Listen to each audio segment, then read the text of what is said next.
Good afternoon, everyone. Thanks for coming back again and checking out my videos and see what's going on today.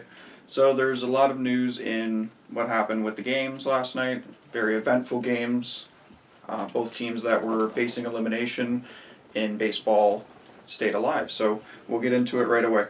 So last night we had Dustin May against AJ Minter, and they faced off the starting pitchers. So May is a power fastball guy, and he came up with the Dodgers, was a top prospect, and has really impressed. And AJ Minter was a good piece of the Atlanta Braves rotation this year. So it started off the game with a runner on base, and the catcher for the Braves, Travis d'Arnaud, hit a sac fly, and it put the Braves up 1-0. And the rookie Pache got another base hit RBI, and it made it 2-0. So the Braves had an early lead, looked good for them, and with how Minter was pitching, looked like they had a really good shot at advancing to the World Series tonight. So Minter actually went he went 3 innings and had 7 strikeouts already. So they really couldn't figure out. They were really late on his fastball, and it was really playing out there with them.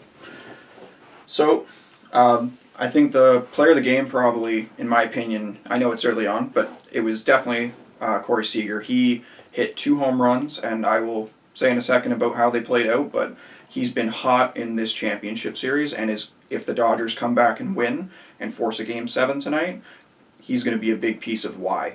And he was a piece that was missing from their team that went to the World Series because, again, he was injured for the most part.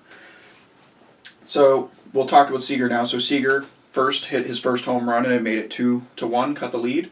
And Will Smith hit a home run off of pitcher Will Smith. So 2 Will Smiths in here. None live in Bel Air. They are in LA though. And so Smith hit a home run, and that put the Dodgers up 4-2. So things were looking bleak for the Atlanta Braves. And again, later on, Seager hit another home run, his second of the game, made it 7-2. And it was pretty much uneventful from there on out. Kenley Jansen came in, closed it out for the Dodgers, and he got 3 strikeouts, struck out the side. So now 3-2 series lead, and we will move on to the next game, which is, did the Astros force a Game 7? Oh, my figurines fell. So last night, the Astros put out Valdez, their back end guy in the rotation, and Blake Snell went out for the Tampa Bay Rays. And so it started out the game early. Blake Snell knew something was up. They were trying to steal, and they executed a strike him out, throw him out double play. So bad base running early on for the Astros, and maybe that was a sign of things to come. Willie Adames came up and early on got an RBI single and put the Rays up 1-0. So again, just similar like in the Braves game, the team that has a chance to go to the World Series went up early. So Blake Snell was pretty upset after this because his manager took him out after only 4 innings and very minimal batters faced. I think he just didn't like what he was seeing early on from him, and so they put Diego Castillo in, and he kept it close, but the Houston Astros had other plans in mind. So George Springer came in, RBI double, 2-1 for the Astros, put them on top, and Jose Altuve, Carlos Correa, and Kyle Tucker all contributed, getting hits, and Tucker got a sac fly, put it up 5-1. And what we'll talk about now is Altuve's defense, which we said early on in the series, and a lot throughout the season he had some pretty horrendous defensive plays. Tonight he actually, we'll praise him for a great one-handed underhand flip to second to Correa, and they executed a nice double play. And so Yandy Diaz was up for the Rays and was trash-talking Valdez, the pitcher, who was still in the game at this point for the Astros. And Valdez is young, and he was kind of letting Diaz get into his head. So Correa took him aside and gave him a really nice pep talk. And as much as everyone says about the Astros, whatever they say, it was really nice to see Correa. Like, he's a very emotional guy. I've watched him for a while, and he really showed that he gets behind his teammates, even when they're coming back from a 3-0 situation, and when they're on the verge of forcing a 7th to whatever can happen game. So that was really good to see. So after the pep talk, the Astros took it to heart and continued. Michael Brantley and Tucker again got more runs on the board.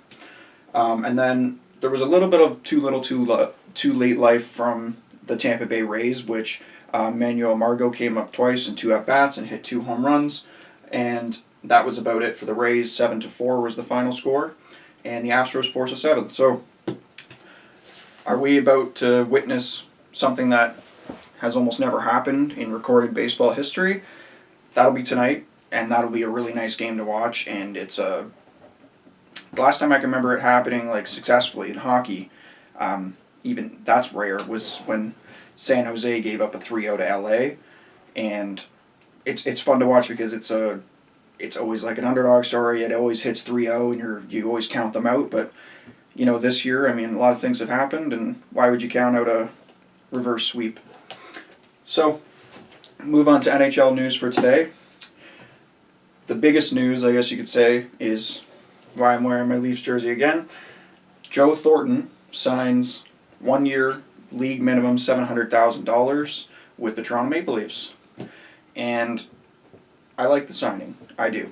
I know it's a little late in his career, but I do think when the chips are down with the Toronto Maple Leafs, a lot of the things that people have said is they always need veteran presence. And that a lot of times you think, oh, just throw veteran players in, but it's players that not everyone is a Joe Thornton. That's the thing. He brings a lot to the locker room, a lot of intangibles that people don't really think about, and I think it's going to be a huge boost.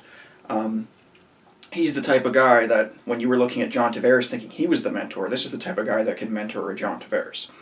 So he is still going to be playing with Davos, like we said, over in Switzerland to get his game going, so when the season starts he'll be ready to come to training camp for the Leafs. So next up, the Leafs actually let go Cody Ceci in free agency, and he signs a 1-year, $1.25 million deal with the Pittsburgh Penguins. He is with the Leafs. He was what he was with the Ottawa Senators. They always thought he had some upside, and he would show what a lot of scouts saw in him, but he never was able to really put it all together. But best of luck to him in Pittsburgh, and Pittsburgh can always use some defense. And next on the board, the San Jose Sharks' 31st overall pick in the first round, Weisblatt. He was signed to his entry-level deal today. So what's interesting about him, and if you watched the first round of the draft on TV, Weisblatt's mother and father are deaf, so he has to do American Sign Language to them. And on the draft, when they picked him, they said it obviously to people listening, but they signed his pick in sign language, which his parents were all on a Zoom call with the NHL and everything, and that was really awesome. I mean, it was cool. Like, it's just funny. I think that's just something you wouldn't have seen if it wasn't virtual. So, I mean, you could take positives from it being a virtual draft. And Tony DeAngelo, who was an RFA with the New York Rangers, resigns. He's a really good up-and-coming defenseman in a lot of people's opinion. And the financial details weren't released yet for what it is. I don't know if they just qualified him and gave him what the qualifying offer was, or if they paid him big time. So last thing for hockey today, I want to start doing some historic things. So I saw something that it said on this day, Yari Curry scored his 500th NHL goal. So I might continue doing stuff like that. I'm really looking into some cool historic stories or facts or stats that I can dig up. So again, if you guys have any ideas, I'd really like some suggestions of anything, whether it's a modern era about a player or far back as you can remember. Let me do some digging, give me some work to do. So, okay, and I will be releasing the Philadelphia Flyers Overlook video today. So, thank you again for stopping by, everyone who commented, subscribed, and liked, and I will see you later today.